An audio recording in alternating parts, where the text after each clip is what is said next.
hopefully the critter that was digging up the acorns and eating them is dead. It looks like a shrew. I remember in one of the previous videos I had a little piece of peanut butter here at the top. You could look on that peanut butter right there at the top, and then in they go. Green arrow peas must have got frosted to a point where they just couldn't take it. You can see the pods are all blotchy. So I don't know if they're going to keep forming peas or not. You know, all these leaves are edible. I should just, where this mildew ends, I should just clip them off, because all these leaves, you can eat those with the pod. It's going to be a pretty oak when it gets big. New leaves in the center.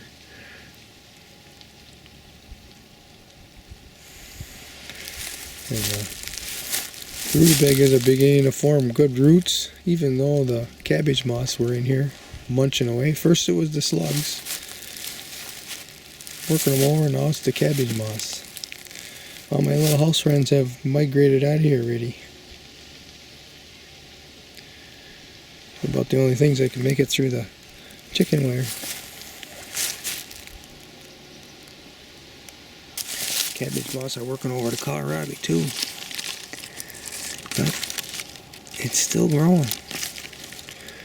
I don't know, maybe it's got frost damage down here. Oh, maybe.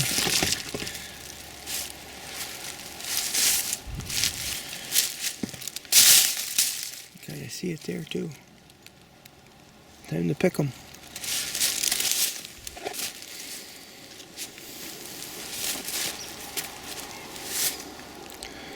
All the fennel seed I want.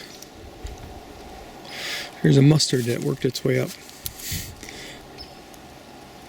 Mustard that worked its way up through the fennel. White salsify is a little blotchy too.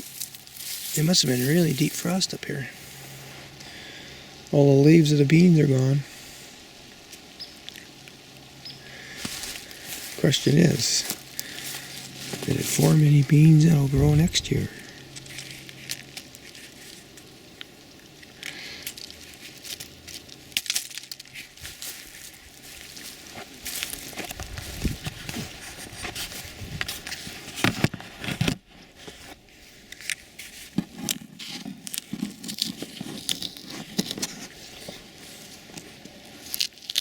I don't think so. They're supposed to be dark.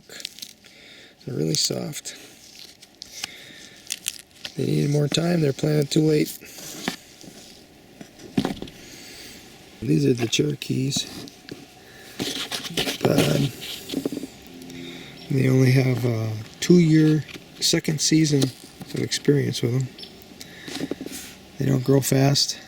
Here's the one that I've been growing for 13 years.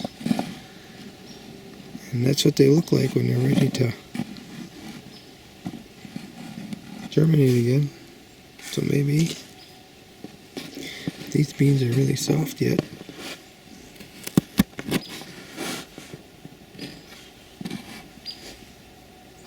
Yeah, it's already, well, they've got a little bit of hardness on them. They have a little bit of skin.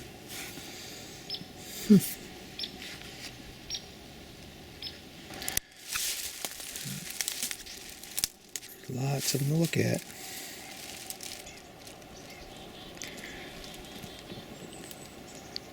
Glory, the winter rye.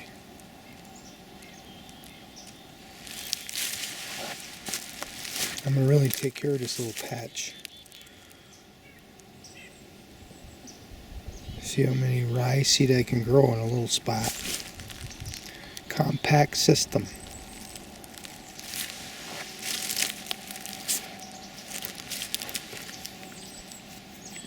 I planted it more sparsely here. I'll grow other plants with them. And we'll compare. And the radish has made it through the frost. You can see they want to bulb. They want to start bulbing up. You just need a little more time. I'll thin them out again. Those leaves are good last time. Nanking cherry leaves. heading for the ground. Kohlrabi that has a nice white top to it. We're going to let her go another week. Celeriac is starting to bulb up very nicely. Another one over here. Enormity is Kohlrabi. All the way up to the top. This area had cardboard and mulch over the top. Then you can see it's doing a good job of muting the wild plants that want to grow in here. I want to turn this into production, as this last season it was all wild. You can see it here. We have a higher surface and then it kind of drops down a little bit. I want to add more compost and swamp muck to it.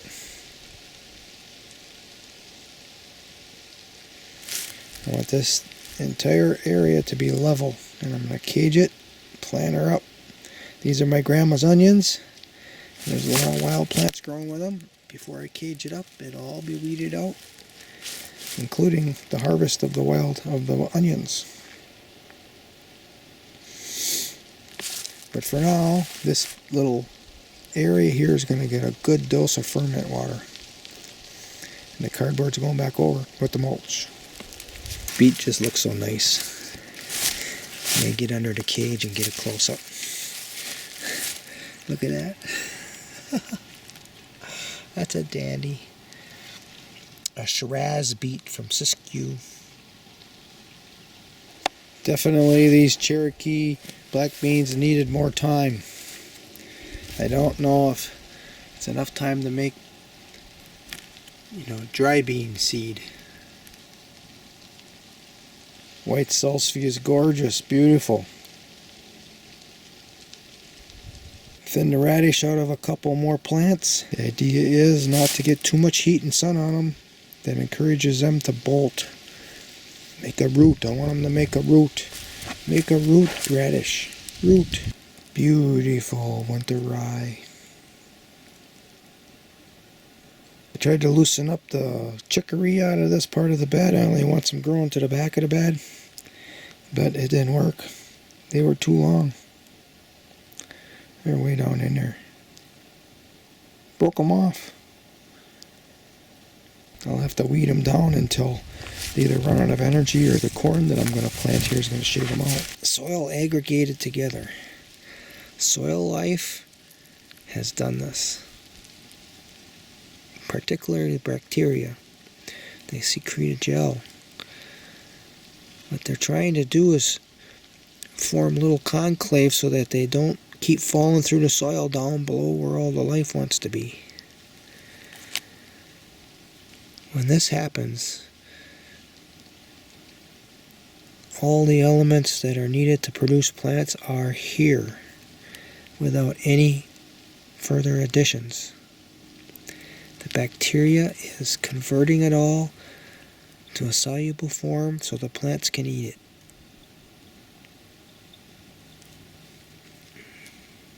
This is perfect. I'm going to water this spot now. Here you can see I was putting biochar in here. Some of the biochar didn't quite finish.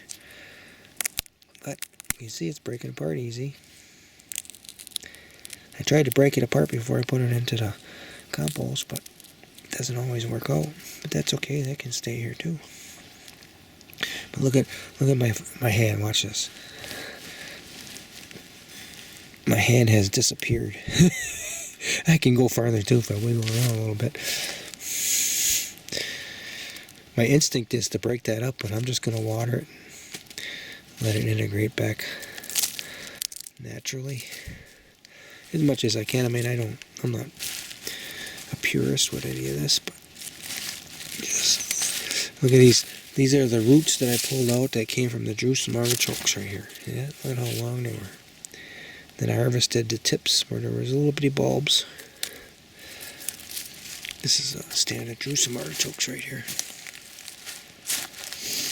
So before I water the area, here's the harvest from that little spot. That's plenty for me for 2 meals. And I don't eat a whole bunch of anything. I try to mix up a lot of different plants in each meal.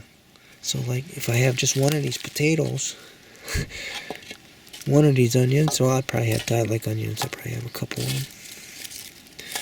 Okay, maybe I'll have, let's say I'll have 2 potatoes, this onions, half of those juice artichokes. So that's like 3 meals. I can have 3 meals there. However, these here are the perfect size that I like to plant. So we got 4 of them. 4 of them that are planters. And these are potato ones. I can plant them now, or I can wait until the spring, because they'll stay hard. I've had them stay hard all the way for a whole year. They do not just refuse to rot down. Jerusalem artichokes, on the other hand, they're going to turn black in a matter of weeks, shrivel up, become unpalatable, hard as a rock. These are purple perfume potatoes, and they stay very hard too, well into May and June. That's storage at like 65 degrees. They'll grow a lot of eyes though. And then I've also had them, like this particular plant, overwintered. So like one of these little ones, I think, and I don't know for sure, but I think one of these, like hummus, I dig that out and there might be 2 or 3 of them in there. And maybe one of them will make it through the winter in the frozen ground. That's what I think. I don't know for sure.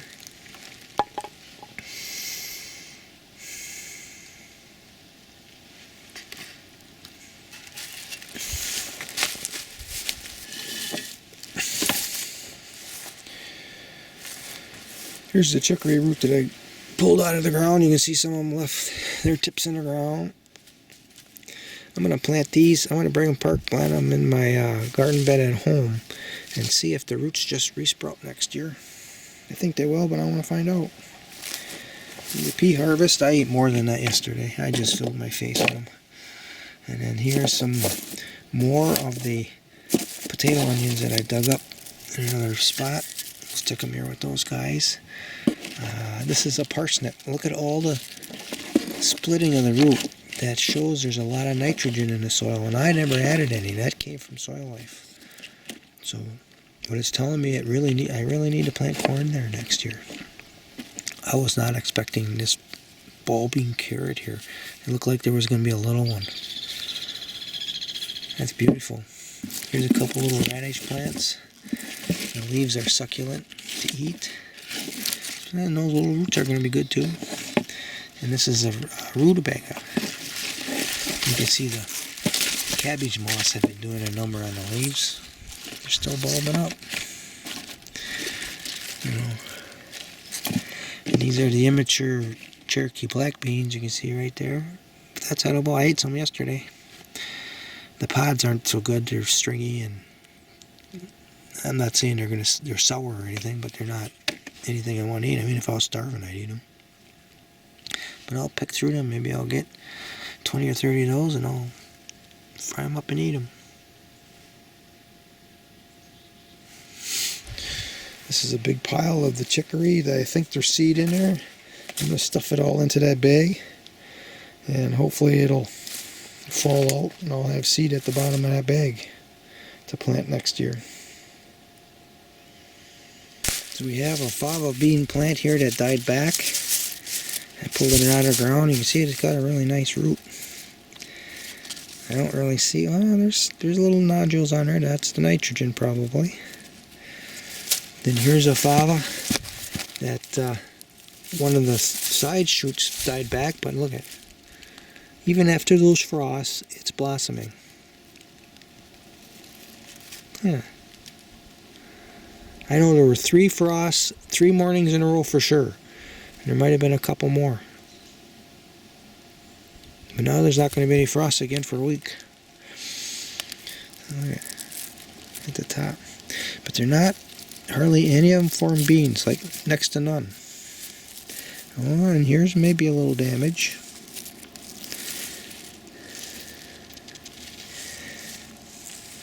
So the only 2 beans, I only saw 1. This is the one I've been seeing here. There's 1 bean in there. But then I noticed there's a pot up here, looks like with 3 beans in it. So hopefully they'll develop. I can replant them. But that's the only beans that I see right now. plants are alive. They're planted late, and I think that's the biggest problem. If I plant them early, maybe put some glass around them so that they stay warmer early in the season, that might be what it'll take to get a fava bean harvest. I mean, look at, I got some even with the late and all the frosts. I'm assuming these are going to germinate. We'll see. It's going to be fun to find out. Amazing that there's a bean plant that can handle the frosts.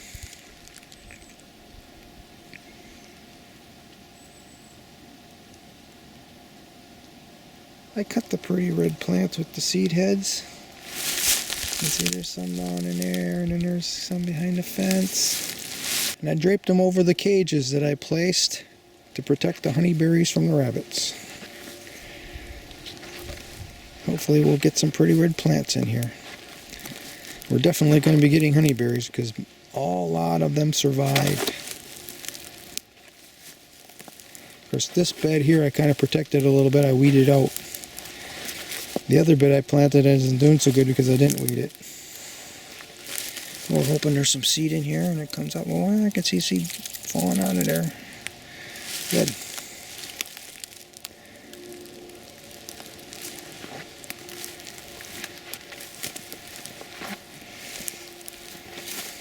Okay.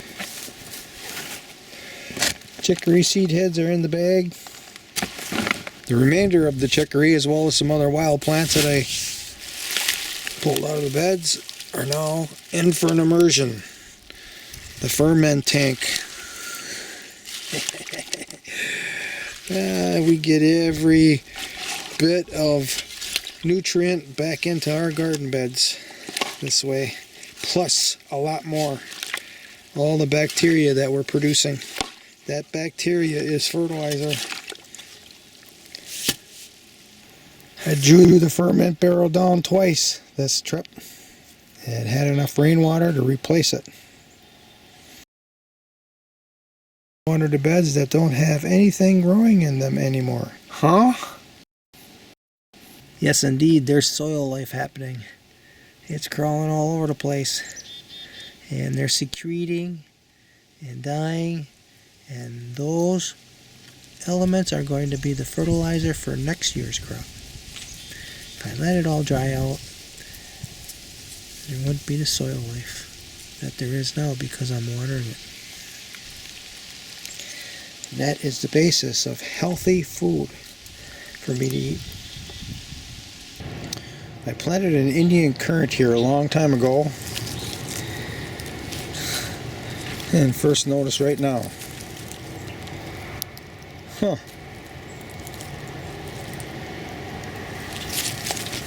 Fruit. Black walnut tree planted by a squirrel about 30 years old. Best year it's had. Compared to other black walnuts in the yard, it stubbornly clings to its nuts. Produces this bright green, very thick husk. In the past, a large percentage of the shells are empty of their kernels. Sometimes like 10% have a kernel in them and 90% empty. Recently discovered that the husk also stubbornly clings to that shell, and that husk material is buoyant. I switched the float test to after I processed them through the fish scaler.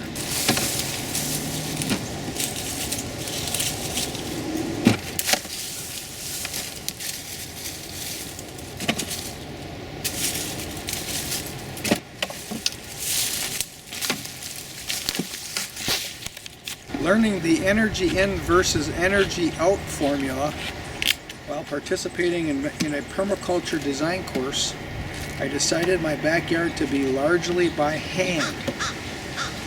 The energy in would be very much limited to what I can do by hand. No machines, no fuel sources. Now, I'm not saying none totally because, I do haul in manure from a horse farm about 5 miles away with my truck, and my backyard benefits from that.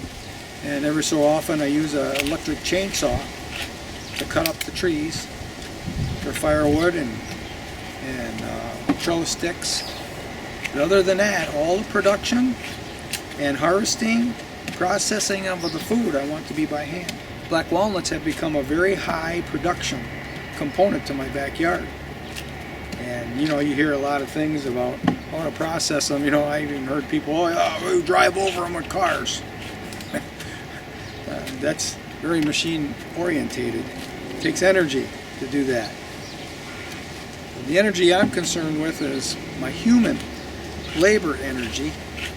And am I getting enough calories and nutrients and elements from these black walnuts to produce more energy than the energy my body requires that I do this processing? And you know, the black walnuts do all the growing itself. I didn't even plant the tree. A squirrel planted the tree, so it just came up on its own. Now I'm processing by hand. I'm using a fish fillet knife, which can be amortized out to the life of the knife. And the husk material I'm using as an energy source for compost. So that's also included in the equation. The shells as well. When I crack the shells, they go into compost, and the compost actually eats them before it's finished. All the elements of the husks and the shells are now being returned to the soil, further benefiting my garden. Then of course there's the kernels. You know, we misnamed this a black walnut. They're not walnuts. They're not nuts inside, they're kernels. So then we have the energy of the kernels, which, you know, if you just type in health benefits of black walnuts, you'll see all the health benefits. Calories, oils, nutrients. Now, I'm not a scientist, and I'm not telling you that black walnuts are safe. They're giving me 4 times the return on the energy I'm spending on them. I mean, it could be more than that, it could be less than that, but I don't know that answer. But certainly, because I'm doing all this by hand and using every component of what the tree is dropping, I even use the leaves too of the tree. But let's just talk about black walnuts. Positive, sustainable endeavor. And then there's a lot of benefits to being healthy. And it's not only being healthy from eating black walnuts, it's also healthy with a high degree of satisfaction for me to be processing these black walnuts. Some black walnuts have husks that are very easy to work, and if you let them get just a little bit black, man, they just peel off. You don't need a knife. But these husks are extra thick. Let's see this. Look at this. Oops. Look at how thick they are. And I'd have to dig at it pretty thoroughly to get a finger hole to be able to peel them off. So this knife is very handy. All I do is work around the edge, cut it in half, and then it comes off easy. But these shells are just loaded with the husk material. I can't get it all off. It's just too fluffy. And I think that's why many of these have failed the float test. I mean, in the past, that was like 90% of them floated. It's like, why would I even want to do that tree? Of course, the tree never really had high production until now. It was the first time. First year, high production. So now I'm going to try this new switch of when I float the shells. Normally I have this bucket full of water and I throw them in there right away, and then the ones that float I discard, and the ones that sink are the ones I put into the fish scale and clean. So I did that a week ago or so with the first drop of that tree, and then I smashed them with a sledgehammer and found out, wow, there were at least, I think there was about half of them actually had kernels in them. I said, well, what the heck, they floated. So then I started thinking about it, and sure enough, look at all this husk material that's sticking to the shell. That husk material is buoyant. I believe is why the shells are floating instead of sinking. So then I did a little test on all the empties. And I even took the empties that I had laying here from previous batches, and I ran them through the fish scaler, and lo and behold, about half of them sunk after they had floated. So now we're going to do a whole big batch of them. Find out what happens. show the technique that I use to clean the walnuts by hand, and the process, the steps, the order of steps, and now with this new technique of switching around the float test, I think I got this down pat. To do a small amount of black walnuts using machines is problematic. But one place where I can see people maybe adapting a little bit is when you buy a fish scale, it comes with a little electric motor. So instead of spinning it by hand like I do, you can use the motor, but I'm only spinning it about 50 times. It doesn't take that long, a couple minutes. So now I don't have to account for that electricity that I'm using as an energy in. Almost to the end. Then we can see the homemade fish scaler, and I've got water in there, and it's just barely over the surface. Let's see if I can get there, you see that? You see the water in there? That's all the water I got in, just enough to keep it lubricated.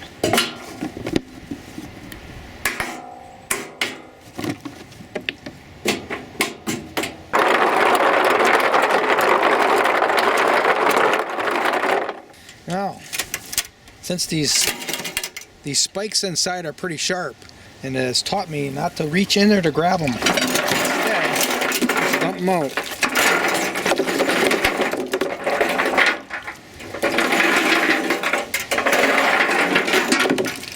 Normally I'm a bit more efficient than that. Okay, now we're going to throw them into this bucket of water here. 2, 4, 6, 8, 10, 12, 14, 16, 18, 20. So half of them are floaters. Let's find out just what we got. Empty, empty, empty, empty, empty. Oh, that one had a little bit.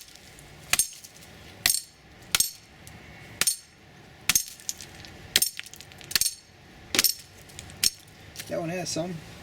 You see some of the tables are empty. That's it. Nope, one more. So although there's 2 of them that had some meat, all the rest of them were empty, and even the 2 with meat have, lots of it was empty inside. Those are ones that sunk. 4, 6, 8, 10, 12, 14, 16, 18, 19. I'll tell you what is worth it is all these smashed pieces now I can put in my ferment tank, and these kernels will become ferment fertilizer. There is iodine in walnuts, black walnuts. And there is an iodine shortage in most of the soil around the Great Lakes. Not saying there's none. I'll go ahead and sweep these up. Oh, here's another one. And I'll put them in a ferment tank. Yeah, empty. Well, that's kind of disappointing. But I'm going to do another couple buckets and see what happens. 2 tests does not make a trend. I'll get back to you. I'll get back to you. Picked all the black walnuts off the ground. Well, you can see another one fell here since. But now I'm going to wait for the second drop.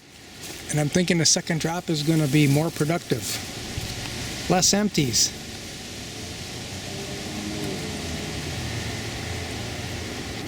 Bopping my head on the pawpaws. I have 2 pawpaw trees that ripen and drop early. Yes, you're looking at one. And here we are looking at the other.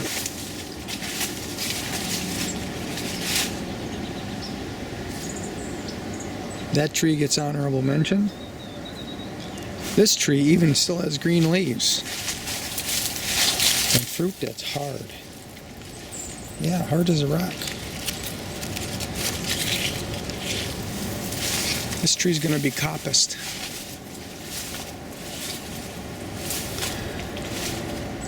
That tree did drop a few early. The ones on the tree are softening. But at least this year, this is his first year of larger production.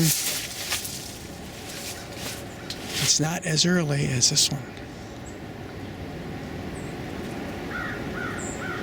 Look at squirrel has. Let's see if I can get a picture. There it is. I see them all over the trees here in the backyard.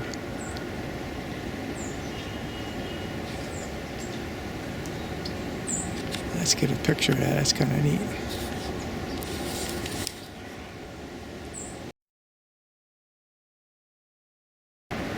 This black walnut produces smallish husks, shells, and kernels. And this is a second year of production. All the nuts, all of the fruit is gone. It's all been dropped. And, might have filled up a 5-gallon bucket of production this year. About the same as last year. And as I walk along here, there's nothing here. 100% production because the squirrels grabbed them all up. Now, I can confirm last year I did husk and shell and eat all the nuts off this tree, and I think they were all full. And versus this tree, which produces the largest packages. The issue is half of them are full and half of them are empty this year, which is a significant improvement over prior years. And now I'm waiting for this last drop to occur. Maybe the last ones, the later ones, have a higher percentage of full ones. After cleaning them all up from this area yesterday, there's drop already and continuing to occur. One good wind. I'm going to find out if the later ones are full of kernels.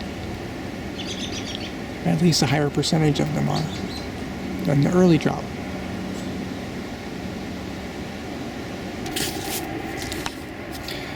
A good start on removing the weeds that were growing in this, what was purposed as a butterfly garden area.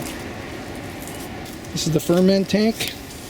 All these seeds are full of nutrient, and they're all now going to become ingredients in my compost after being soaked in a ferment mix through the winter.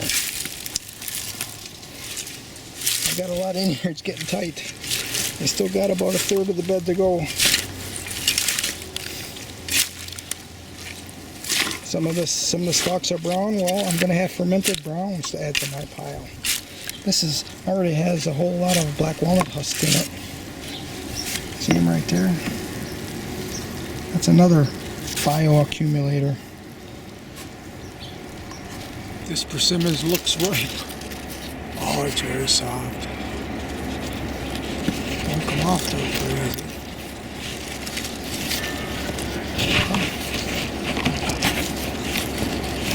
It's so soft, it's kind of right.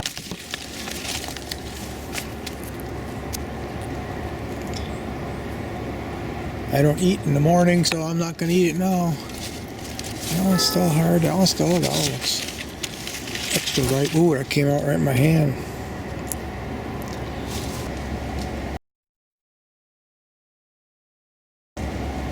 And all the empty shells that I cracked are also in the ferment tank. This thing is packed full. Time to put the cover on, let it percolate.